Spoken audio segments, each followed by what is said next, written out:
Welcome to This Explainer. Today, we're diving into a seriously fascinating piece of educational history that, believe it or not, still heavily shapes the classrooms we sit in today. We're going to explore Johann Friedrich Herbart's blueprint for building knowledge right into the minds of students. Whether you're a teacher, a student, or honestly just someone curious about how our brains actually process and lock in new information, you're going to find this incredibly insightful. Think about this massive challenge for a second. How on earth do you explain a giant abstract concept, like how local government works or how a whole society functions, to a room full of young students? It's not exactly like teaching them how to tie their shoes, right? You're trying to explain this totally invisible system of rules, authorities, and civic duties. If you just walk in and start listing off facts about mayors and city councils, their eyes are going to glaze over in about 2 seconds flat. You need a method. To figure out how to do that, we're going to deconstruct the classic Herbartian approach today. We'll start with the foundation of apperception, walk through his famous 5-step framework, look at the core principles, tackle some of the criticisms, and finally, see how it holds up as a tool for modern educators. All right, let's kick things off with Section 1, the foundation of apperception. Like any good building, you need a rock-solid foundation. And for Herbart's method, that foundation is a psychological concept called apperception. I know, it sounds like a big, intimidating academic word, but the idea itself is beautifully simple. The crucial point here is that you can't just drop new facts into a kid's brain like it's an empty bucket. If you want a student to actually learn something new, you have to actively bridge the gap between the familiar and the unfamiliar. You literally have to take the new knowledge and hook it onto something they already understand from their own life. Without that connection, the new info just floats right away.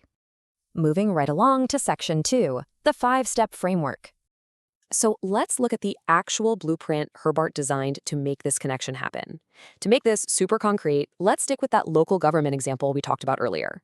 Herbart definitely didn't want teachers just winging it at the front of the room.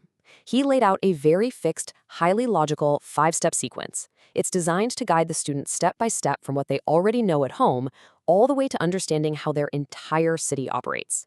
Step 1 is preparation. You don't just start talking about the city council. No, you prep them mentally first. You ask, hey, what rules do we follow at home? And what happens if you break them? Boom. Every kid in the room knows the answer to that. You've instantly hooked into their existing reality and generated some real interest. Then we hit Step 2, presentation. Now that their brains are primed on the concept of rules, the teacher introduces the new material. The key here is keeping it clear, simple, and interconnected. You describe the municipal corporation. You explain who the mayor is and who the councilors are. You're just laying the new facts out plainly on the table. Now, this is where the magic of apperception really kicks in. Step 3, comparison and association. Students take those new facts and smash them together with their old knowledge. The teacher actively asks them to look for similarities. You ask, in what ways are the mayor and your parents alike? And suddenly, it clicks. They see that both set top-down rules to keep things running smoothly. That abstract, distant concept of a mayor just became as real and relatable as their own mom or dad. Step 4 takes it to the next level, generalization. You don't just stop at comparing parents and mayors. The teacher nudges the class to synthesize all these observations into one big, cohesive rule. You ask them, based on what we just talked about, what actually is a government? And together, they formulate a simple definition, a group that makes rules for a community. They haven't just memorized a textbook definition. They literally built the concept themselves using logic. And finally, Step 5, application. Because let's be real, knowledge isn't truly yours until you can use it. The teacher throws out a curveball scenario. Okay, we need a new park in our town. Who should we approach and how? The kids have to take that brand new generalized rule about government they just created and apply it to solve a real-world community problem. If they can do that, they've nailed it. That brings us to Section 3, core principles and goals. Zooming out from our local government example, why was this specific systematic structure such a huge deal historically, especially for subjects like history and civics? Well, originally, the main goal of this framework was highly moralistic. It wasn't just about acing a test. It was about building good moral citizens. When teaching history through this Herbartian lens, educators often used stories of historical figures, what the sources call great men, as moral examples for students to emulate. The structured lesson was basically a vehicle for character building. What's honestly brilliant about this method is how it gives the brain a complete cognitive workout by combining two fundamental types of logical reasoning.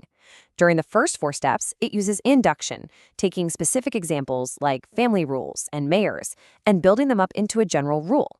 But then, it totally flips. In step 5, it switches to deduction, taking that big general rule and applying it back down to a specific brand new scenario, like building a park. Of course, nothing is perfect. Let's look at Section 4, Criticisms of the Approach.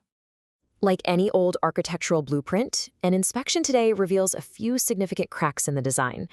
While it's super organized, which is fantastic for new teachers who need structure, critics are quick to point out its flaws for a modern, dynamic classroom. First off, it is heavily teacher-centric and pretty mechanical. The teacher is driving literally every single step. Second, there is absolutely zero room for individual differences. Everyone marches through the exact same steps at the exact same pace, completely ignoring different learning styles. And lastly, it really only works for rote knowledge lessons. If you're trying to teach a physical skill or foster an emotional appreciation for art, this rigid step-by-step model just falls completely flat. So, where does that leave us today? Section 5, a modern educator's tool. With all those limitations, do educators today just toss the Herbartian approach in the trash? Absolutely not. It shouldn't be the only tool in your toolbox, but it is an incredibly powerful one. It serves best as a foundational framework. That core idea of apperception, hooking the new onto the known, that is totally timeless. Modern teachers just need to adapt it. Loosen up the rigidity, make the presentation way more interactive, let the students lead the generalizations a bit more, and you've got a really powerful, engaging lesson structure. And that wraps up our explainer, but I want to leave you with a question to chew on today. Considering how we actually learn best, is the Herbartian method a vital, necessary foundation for structuring our thoughts?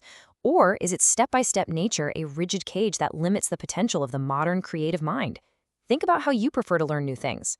Thanks for hanging out with me for this deep dive into the architecture of learning. Keep questioning and keep exploring.